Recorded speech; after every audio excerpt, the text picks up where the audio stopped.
Day 5. I woke up early. Slept only a few hours, but at least it was something. Honestly, I'm too restless to care. I packed my backpack, took some food, water, a flashlight, the radio, my map of the trails, and my machete. I also brought the camera to see if Allison could confirm whether the man in those photographs really was Harvey. The sunlight poured over the endless trees. I never really stopped to admire the sunrise here before. Usually I was either asleep at that hour or too terrified to notice. But now I looked at it, and the sight was mesmerizing. I decided not to tell Allison that I was coming today. Even though I trust her to some extent, I thought it best not to warn her in advance, just in case. Lacing up my boots, I set out toward Allison's tower. The walk should take about 2 hours. According to the map, the trail looked fairly straight, without too many steep climbs, gullies, or anything like that. But once I crossed out of my zone and into Allison's, I noticed a sharp difference. The forest is divided into zones, each with its own ranger, and we're supposed to patrol the trails and cut back overgrowth as needed. If you don't, the paths vanish fast. Yet in Allison's territory, the trails were in terrible condition. Honestly, it looked like no one had maintained them at all. I pulled out my machete and started hacking my way forward, forcing a path through faint, overgrown tracks. It was exhausting work, but I wanted to make sure the trails were clear enough for me to find my way back later. By the time I finally reached her tower, I was starving and nearly out of patience. What should have been a 2-hour walk had turned into 5, all because I had to carve a path as I went. Still, in the end, I made it. Her tower was almost identical to mine. Same layout, a cabin perched on 4 stilts in a small clearing. Her outhouse stood on the opposite side of the yard, but the storage shed was in the same place as mine, just to the left of the tower's base. But there was one major difference I noticed right away. About 30 meters from her tower lay the remains of a massive fire pit, circled by stones. It looked as if someone had used it not too long ago. Considering our job is to make sure there are no fires in these woods, that struck me as very strange. I climbed the stairs as quietly as I could, much more carefully than usual, partly because I didn't want her mistaking me for that smiling woman running up her steps, but mostly because I was nervous. Reaching the top, I already knew no one was inside the cabin. It looked like nobody had been there for a long time. Old bird nests clung to the roof, cobwebs wrapped around the railings and corners, and a thick layer of dust covered everything. I tried the door, but it was locked. That was strange. My own cabin didn't even have a lock. I squinted through the grimy window, trying to make out something through the haze of dust on the glass. It was dark inside, darker than it should have been. I could see a large radio on the table beside a stack of old newspapers. The bed was messy, unmade. A bag stuck out from underneath, probably her backpack. From what I could see, there was nothing inside to keep someone occupied during the day. No books, no receiver, no magazines. How hadn't she gone insane out here already? I decided to try the radio. I didn't walk all this way just to turn back with nothing. I powered it on and spoke. "Allison, do you copy?" "Hey, E," came a quick reply. "How are you, Oscar?" "Hey, I'm good," I answered. Wanted to test things a little before letting her know I was nearby. I asked, "Where are you right now?" "At my tower, why?" She replied, "What the hell?" She was straight up lying to me. "Okay, I see. Nothing important, just checking," I said, now lying myself, forcing my trembling voice into a fake calm. "I just ran into some hikers at the edge of my zone. Thought I'd give you a heads up. I'll handle them. Don't want to bother you." No response. Did she buy it? Did she actually believe me? "Allison, don't go silent. Answer me. Did you hear that? I just need to know." "Yes, Oscar, I heard you. Call if you need anything. Really kind of you to check in on me." "Thank you for that." "Okay, over and out, Allison." "Thank you?" Damn, I think she believed me.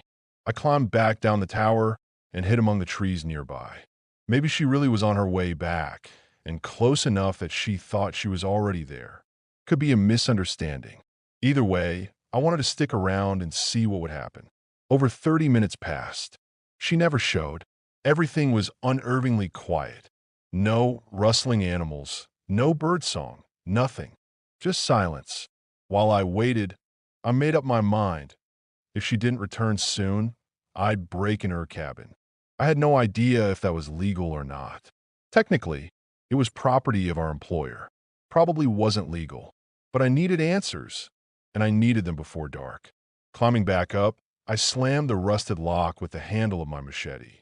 The loud crack shattered the eerie silence, followed by the creak of the door swinging open.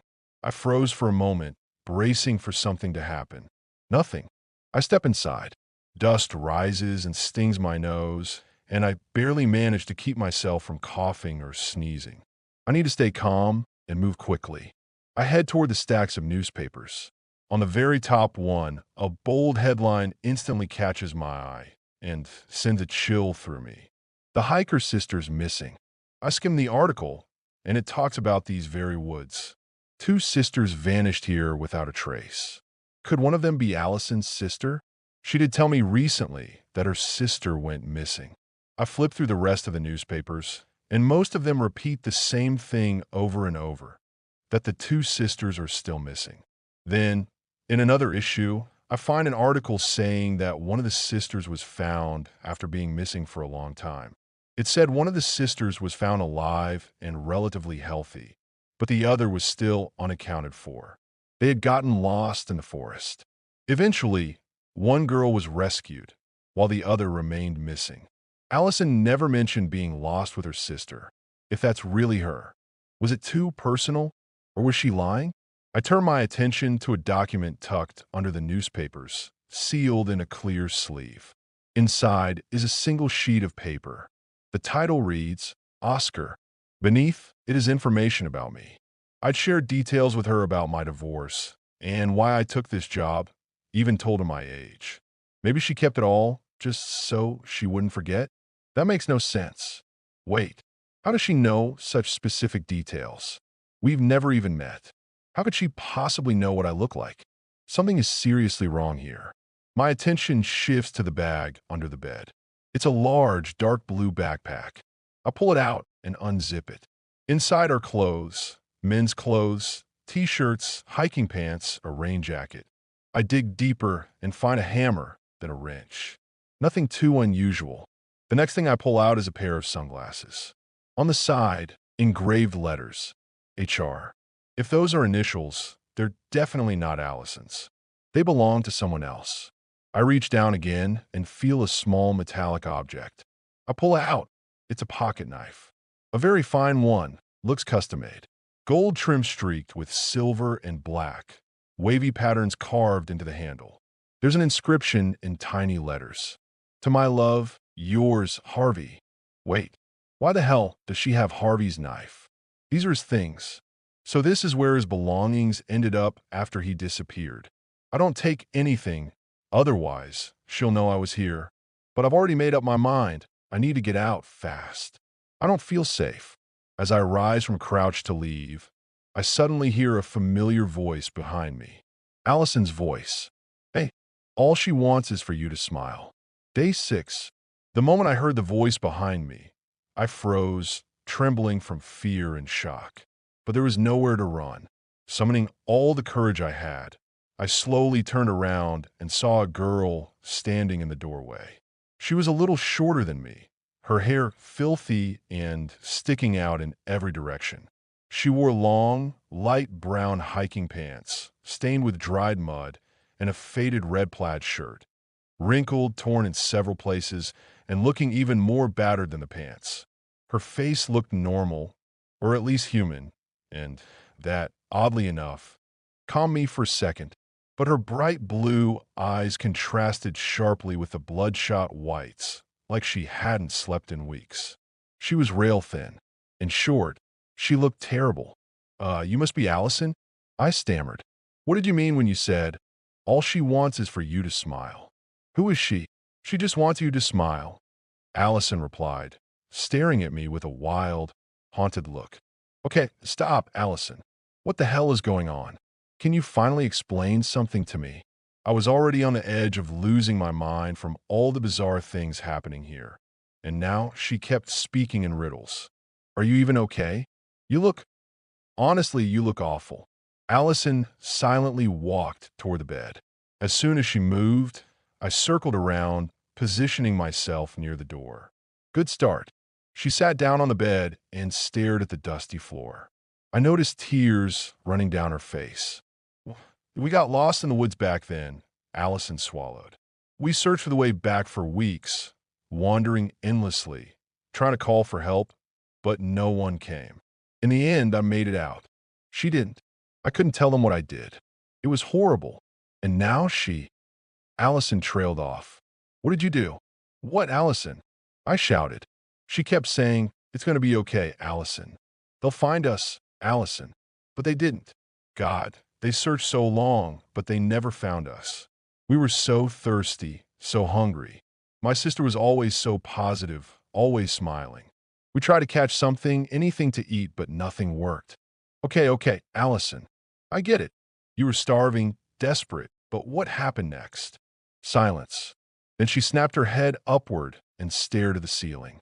The sudden movement startled me, but she kept speaking. She was smiling at me when I pushed her. I pushed her far toward the ravine. I don't even know why I did it.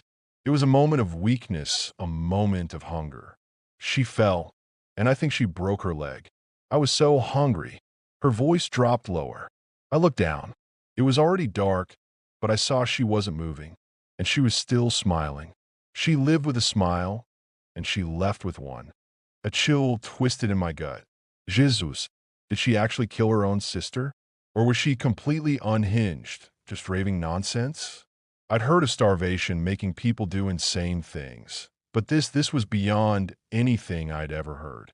But after I pushed her, I couldn't do it, Allison added, staring at me with those same deranged eyes. A few days later, they found me. Despite my fear of her, I felt a strange sense of pity for Allison. I looked at her, and I truly felt sorry for her. But I had no idea what was real anymore, barely understanding what was happening or what to expect from her now. What if grief had driven her insane? Then what? My only means of communication was the radio, but I doubted Allison would let me use it. Run? But where? I wasn't 100 meters from a highway. I was deep in the middle of the forest. And then she came to me, Allison whispered, staring at the floor as another tear slid down her cheek. Who came? I asked, praying it wasn't who I thought it was. My blood froze in anticipation. My sister, Allison muttered. She was still smiling then, still hungry. She's haunting me. And she's haunting you too, you filthy bastard, she screamed. Allison stood up, glanced around the room, and added, and she's haunting all of you. I took a cautious step back, moving toward the door of the cabin, never taking my eyes off her. What did I do? I asked. She blames all of you. You couldn't find her, but now she's found me, and I won't lose her again. Allison started slowly walking toward me. Allison, what are you talking about? I didn't even work here back then, and I sure as hell wasn't part of the search. What are you saying? I've never been in these woods before. My voice was shaking as I kept stepping back. Allison, we can help you. It's going to be okay, I promise. She gets hungrier every time. She's never satisfied. There's no way out. Allison's lips twisted into a smile for the first time. Harvey even came up with 10 rules to survive her, but it didn't save him. Her grin widened. Oscar, she's very hungry right now. With a shriek, Allison lunged at me, arms outstretched. Luckily, she was frail, her body weakened, and I realized she wasn't hard to overpower. I spun her around and shoved her away with a swift motion. She stumbled over the threshold, her foot slipping on the staircase. She lost her balance. There was a loud wooden crash, and then she fell. It all happened so fast. I heard her tumbling down the stairs, her body hitting each step, but not once did she scream as she fell. I was terrified to look down. God, what have I done? Damn it. I scrambled to my feet and started down the staircase, praying she was still alive. On the way, I noticed a crumpled piece of paper lying on one of the steps. I grabbed it quickly and kept going. When I reached the ground, I looked around, but Allison was gone. On one hand, that meant she was alive. On the other hand, Allison, where are you? It just slipped out. I hadn't meant to yell. I didn't mean to push you. It was an accident. You attacked me, and I had to defend myself. Where the hell are you? But how could she possibly have run or even walked away after a fall like that? I couldn't stay there any longer. I had to get back to my tower before dark. I needed to pack my things and get the hell out of this forest. Otherwise, I'd either lose my mind or something far worse would happen to me. I ran toward my tower, only pausing briefly to catch my breath before sprinting again. I had to make it before nightfall, no matter what. Allison was completely insane. She attacked me. I acted in self-defense. Even if she got hurt, I wasn't guilty. Wait, she said. Harvey came up with 10 rules, but the sheet I found in her cabin only had 9. What the hell was the 10th rule? That's when I remembered the crumpled paper I'd absent-mindedly picked up on her stairs.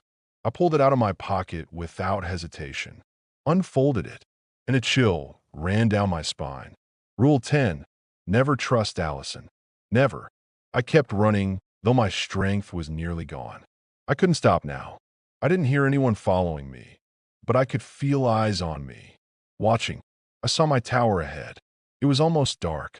I had no idea how I'd make it to my car, and there was no way I was going to try walking through the forest at night. Running was out of the question, too. My body was on the verge of collapse. So I made my decision. I would spend the night in the bunker. The tower wasn't safe anymore. Now I was certain that was exactly where Harvey had spent his nights when he wasn't in his cabin. I figured it was the key to how he'd survived so long out here. And the bunker had already saved me once. It was the best option I had. First, I'd go up to the cabin, grab my backpack, and then head straight for the bunker. I needed to take some food and water too. I was already close to blacking out from dehydration. Finally, I reached my tower. I dashed up the stairs and practically burst through the door. I frantically stuffed my things into the backpack and turned to leave. But then I heard something. I froze, holding my breath, listening, scratching, somewhere outside. Rule 7. If you hear any scratching sounds, whether in your cabin or at the shed, turn off all radios and hide under the covers until it stops. What was the point of following that now? She already knew I was trying to leave. I stood completely still, praying the scratching would stop. And if it didn't then, I'd have to follow the rules. Luckily, the sound stopped after a few seconds. But now, I could hear footsteps on the stairs.